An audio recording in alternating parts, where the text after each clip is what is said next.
Arduino started as a project that we did at the Interaction Design Institute Ivrea back in 2005, but it has some roots in previous projects that we worked on because we wanted to make a tool for our student that was more modern than what was available on the market at the moment, especially because the tool that everybody was using, this thing called the Basic Stamp, in Italy was costing at the time about 76 euros, that's like $100. So it was very expensive for the students. They wouldn't do too much work because they didn't want to spend money on buying many boards that are expensive. So what happened, we started to look at possible alternatives, and also we were working on a processing language, because Casey Rees, one of the founders, was one of the teachers in Ivrea. So we thought, why don't we try to figure out how to make processing for the hardware? So we worked with the student who did a thesis on the topic, and that produced the wiring platform. And Hernando Barragan, is a Colombian student, worked on it. And then after Hernando made wiring, we started to figure out how could we make the whole platform even simpler, even cheaper, even easier to use. And then we started to essentially re-implement the whole thing as an open source project. We wanted it to be open source so that everybody could kind of help and contribute. Then we had another issue that there were a lot of discussion about the school closing. So we decided, okay, let's try to make this platform and open it up as much as possible.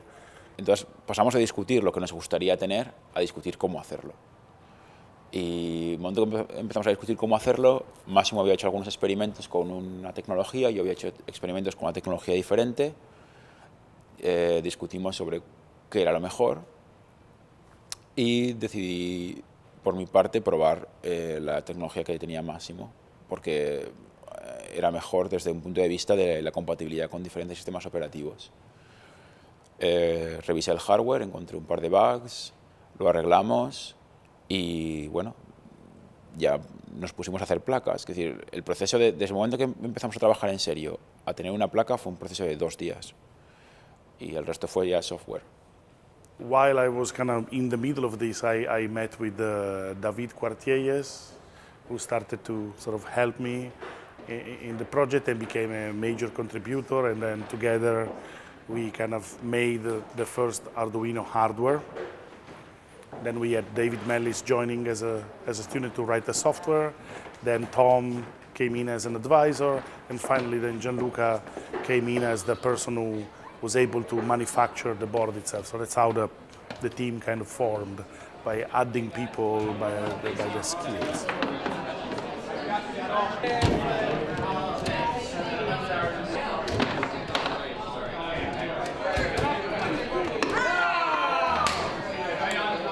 We'd been using wiring boards and wanted to port a bunch of programs to a cheaper microprocessor, basically, to install in some installations. And I helped write like a little compatibility layer so that all the old programs could run on the new processor. And then just being in Ivrea and not wanting to spend too much time on my actual thesis, I spent more and more time like working with Massimo and the other guys developing Arduino. I knew that there was this development of this hardware equivalent to processing. And I went over to Ivrea in June of 2005 to do a workshop with them on another subject. And they showed me the Arduino board at that point. And I looked at it and I said, you know, this is great, and it definitely works for your school, works for my school too, but I think it could be a larger thing. And I think more people would want to use this. And Massimo said, well, that's good feedback, thanks.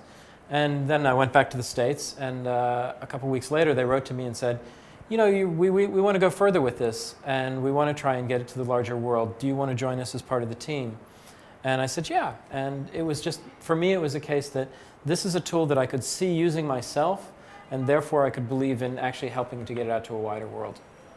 After the first prototyping, there was the needing or the desire to start to manufacturing something in a more professional way and in a more commercial way, because all the first sample was and mounted was doing just to let them work.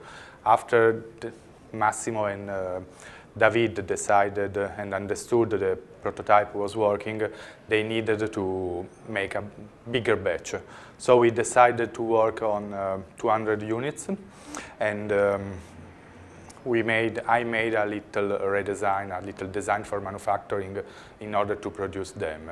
It was a test. They agreed with their school, the Interaction Design Institute and the K3 of Malmo, to buy 50 each. That was a good starting point. That means we will not lose all the money, but at least half was coming back. The selling price was exactly what we paid for. I think we earned €1 for each board. That is nothing considering all the effort we put inside. And after some advertisement, after some speaking with friends, this movement started to move. And so we received the first call of first customer asking for one board. They was a friend of Massimo and David, but it was the beginning of something. Few months after meeting, he said, "Hey, Nate, SparkFun, you guys should carry this thing called Arduino." And I looked at it, and at that time it was the through-hole version, the RS-232 version. And I said, "This looks very, very interesting," but I didn't really understand it. And I hadn't wrapped my head around it. And so he said, "You know, Tom, I don't think it's for us. We don't really do kits. We're not sure how people are going to react to this." And so I decided against it.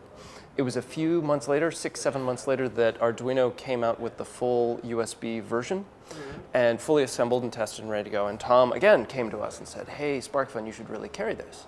And I said, "Oh, okay, well, I'm not really sure. You know, we'll bring in 20 and see how they sell." And that was the first 20 out of about 40,000 at this point.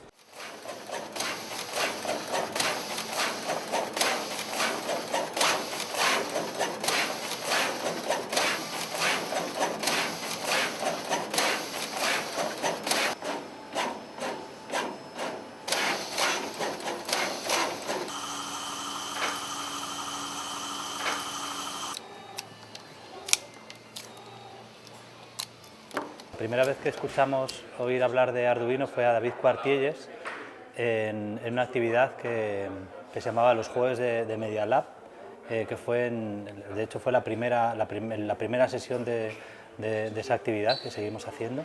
Y él suelta ahí su rollo y al final, ¿no? Después de hora y media de estar escuchando toda la historia de David, aparece que está involucrado en este proyecto, pero una cosa muy pequeña, ¿no? Entonces, para mí era como, wow, por fin, o sea, a ver, David, ¿por qué no empezaste por aquí, no? Os quiero hablar de Arduino. Arduino es el último proyecto que lo terminé la semana pasada con el director técnico de este siguiente. Le dije, ¿no crees que sería bueno que hiciéramos algo que pudiéramos ofrecer gratis? Dice, gratis, digo, sí.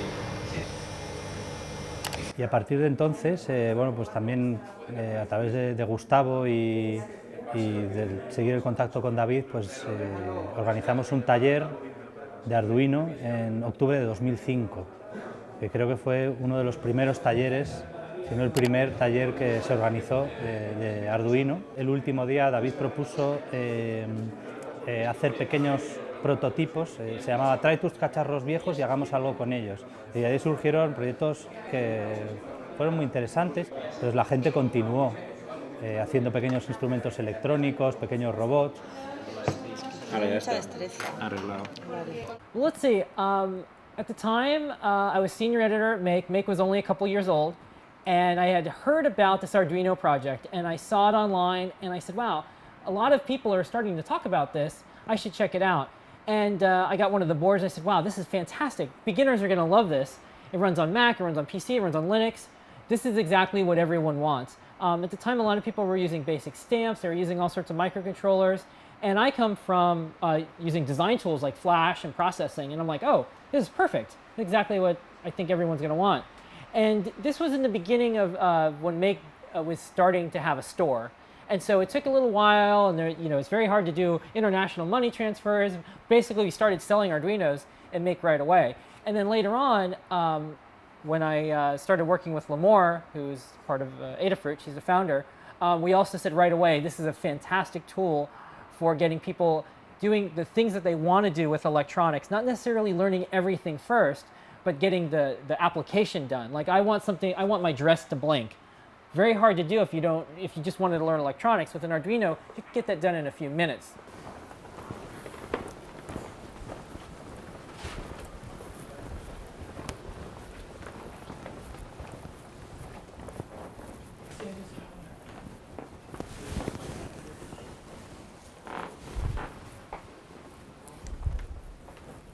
Just start the confetti video.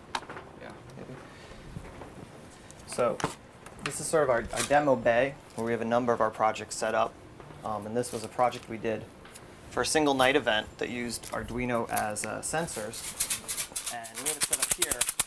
The way it works is we made these giant maracas that when you shake them, they create these explosions of confetti. And in the original install, it was on a giant sphere, but here, each one of these has an accelerometer in it and a Bluetooth controller, and it's sending it to the computer, and then we're generating these graphics. And it's all related to a specific event where we wanted people to lighten up. It was at a cocktail party, and we wanted people to really let loose and feel more free than they typically do at these sort of events.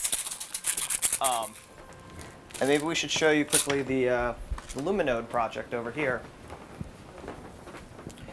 This was a project we did early on in the lab, thinking about network lighting.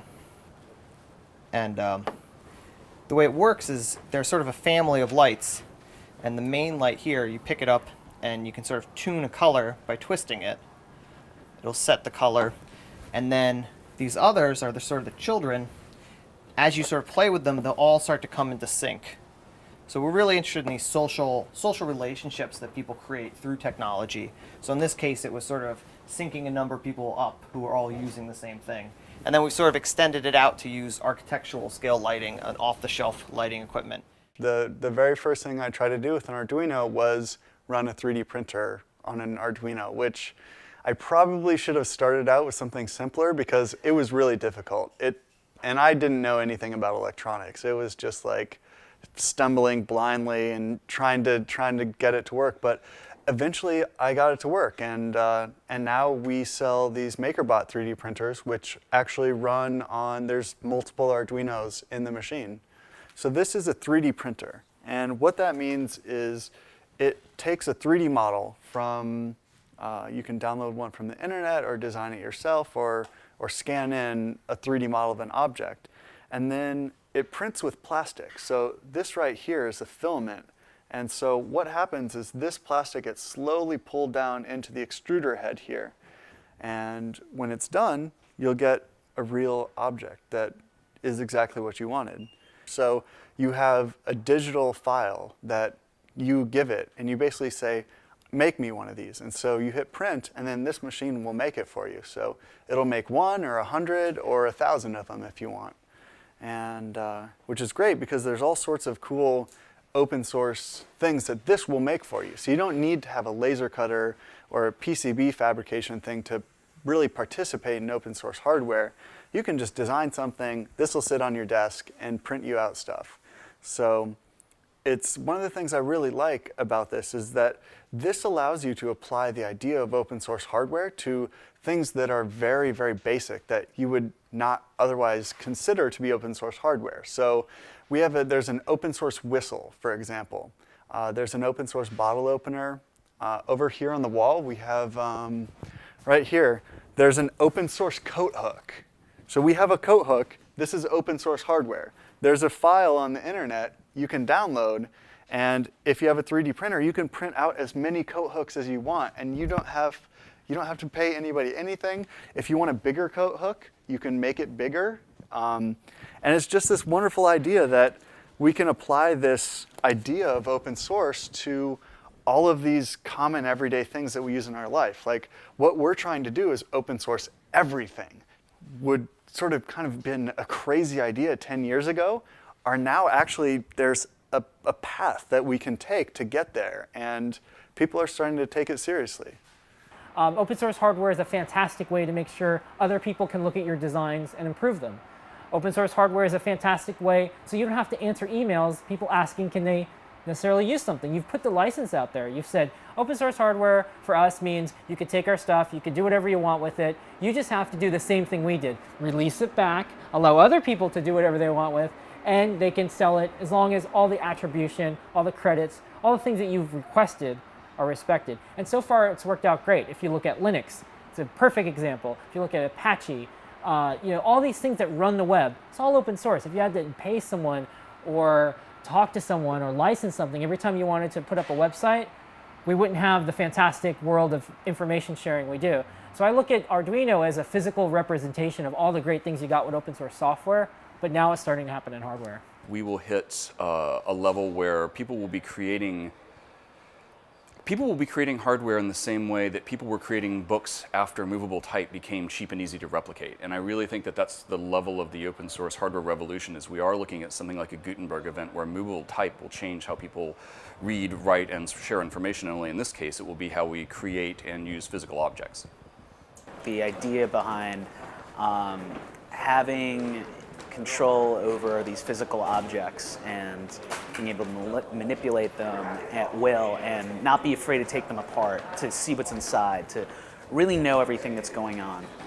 That's something really behind the open source hardware for me, and something I'm really passionate about. Of course, open source means that you're making it for the community at large, based on work that other people have done. So it's kind of like I'm taking one step up a ladder, and then I'm helping other people go further up the ladder. El problema que hay es que por culpa de la estandarización y por culpa del sistema de patentes se cerraba la posibilidad para mucha gente de aprender cómo funcionaban las cosas. Y quedaba reservado a un grupo de gente que son los hackers, que por tener mayores conocimientos técnicos podían o se sentían con la capacidad de abrir un elemento electrónico y mirar qué es lo que había dentro. Y bueno, a mí el hardware abierto significa volver a tener la posibilidad de mirar qué hay dentro de las cosas, pero hacerlo de una forma que esté permitido, o sea, que sea éticamente correcto, que sea legal y que permita mejorar la educación. Entonces, para mí el hardware abierto realmente es un sistema que permite a la gente educarse en cómo funcionan las cosas, cuando vivimos en un mundo en el que hay más ordenadores que personas. Entonces, tenemos que comprender cómo funcionan las cosas, ya no para poder repararlas, sino sencillamente para comprender cómo funciona nuestra vida. Y yo creo que es una necesidad, ¿no? At the beginning, on the whole question of open source hardware versus open hardware, open source, it's still very complex. It's a very complex situation. There's still not very defined standards or licenses or processes. For us at the beginning, it was a specific need. We knew the school was closing, and we were afraid that lawyers would show up one day and say, everything here goes into a box and gets forgotten about. So we thought, okay, if we open everything about this, then we can survive the closing of the school. So that was the first step. Then we started to figure out that there was a way to get a very nice ecosystem of people participating and making extensions, making derivatives and helping. And then our activity of talking to manufacturers and making them to build things became an interesting study on how there could be a business model that would apply to open source. Y para nosotros fue muy importante, ¿no? Como un espacio cultural, ¿no? De experimentación, intentar aplicar también esas lógicas de las herramientas libres a los procesos de trabajo. Y eso fue también la idea de Interactivo. Es un espacio donde la gente pudiera desarrollar sus propios proyectos, pero que también hubiera gente que se pudiera involucrar como colaborador, porque el proceso es abierto a la participación de cualquiera. Entonces, para nosotros es ahí siempre, no sé, como una relación muy estrecha y una sensación de que siempre tratamos de inspirarnos en algo tan sorprendente, ¿no? Como todos los procesos del software libre, y en este caso, que no habíamos oído nunca hablar, ¿no? De que hubiera también hardware libre, ¿no? Y esto pues, fue como un hervidero, ¿no? de posibilidades que se dispararon en muchas direcciones. I love open source hardware. I think everything should be that way. It's great for education. I like sharing what we've learned, and it's easy for the kids to find out more. And it would be great if they could build their own things. Yeah. I did not learn microcontrollers until my middle years in college, till the end of college. And I was really blown away by how easy it was to use, Arduino namely being the forerunner development board. I think given the right series of events, if Arduino and electronics could be taught in high school, I think there's a big future for not only engineers but also artists, also digital media, interactive design people. If they can learn that in high school, imagine how much more they can do later in life.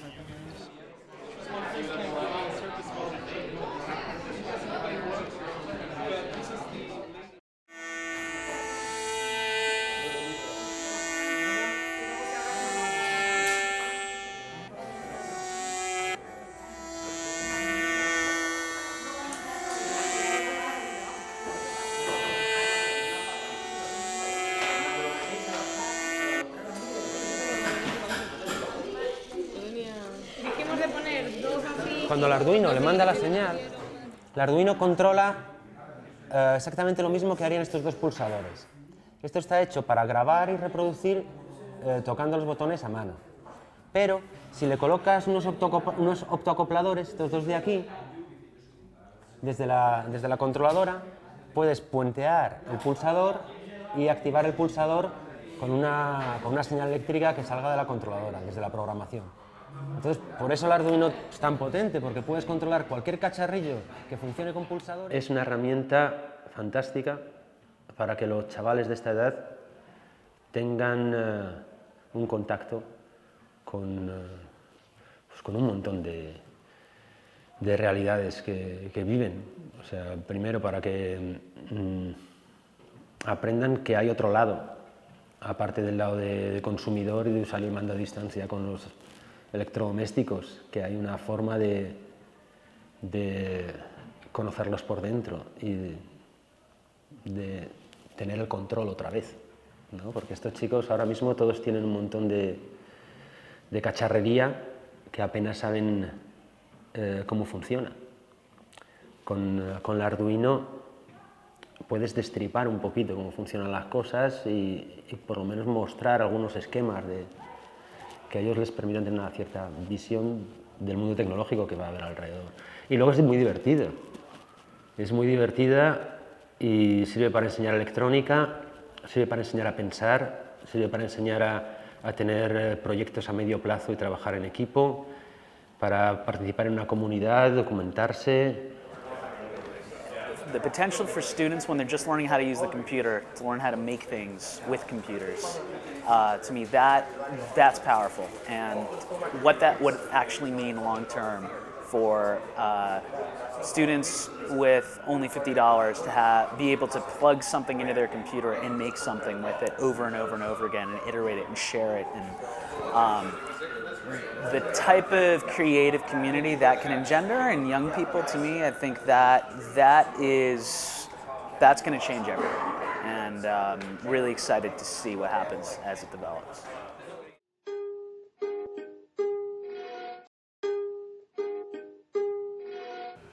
Ahora mismo Arduino tiene 120.000 usuarios o 130.000 usuarios, o, bueno, lo contabilizo por circuitos vendidos. Bien, el tráfico que estamos registrando en nuestra página web es de 15 millones de hits al mes, que se traduce en unos 600.000 hits al día. Esto es sabiendo que se emplea activamente en universidades, que lo emplea gente que hace sus proyectos personales y demás. Imaginemos que de repente se fuera a emplear en colegios de secundaria. El futuro no va a ser tecnológico en un sentido, ¿no? Que va a ser mucho más, un poco más social o por ahí, ¿no? Que va a haber una especie como de eclosión de un montón de gente que va a empezar a usarlo, ¿no? Y luego vuelvo a aterrizar el Arduino. That just goes all the way around. Del puerto USB. I definitely see Arduino taking one path of just being very easy to use, even easier than it is now. So making it easier for beginners to get into it. One of my favorite distortion pedals, a big muff, with my favorite microcontroller board, an Arduino.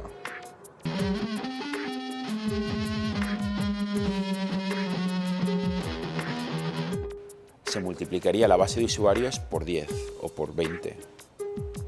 Entonces, si esta gente de repente empezara a compartir sus ficheros en la red, todo esto no podría ser soportado, no funcionaría. Here's a robot. If I tilt, you can see the light goes left, I go up. I want Arduino to always be a tool that people who have no understanding of computers can look at and can get an understanding of how a computer works from. But I sell these, and so that's part of how I make my living. Para que esto siga así dentro de 10 años, lo que hace falta es que nosotros podamos seguir creando nuevo hardware, que la comunidad nos siga realimentando y que nosotros podamos incluir sus cambios y sus propuestas dentro de las mejoras necesarias. Y lo que yo veo es que dentro de 10 años espero que haya por lo menos un ordenador Arduino. ¿O qué?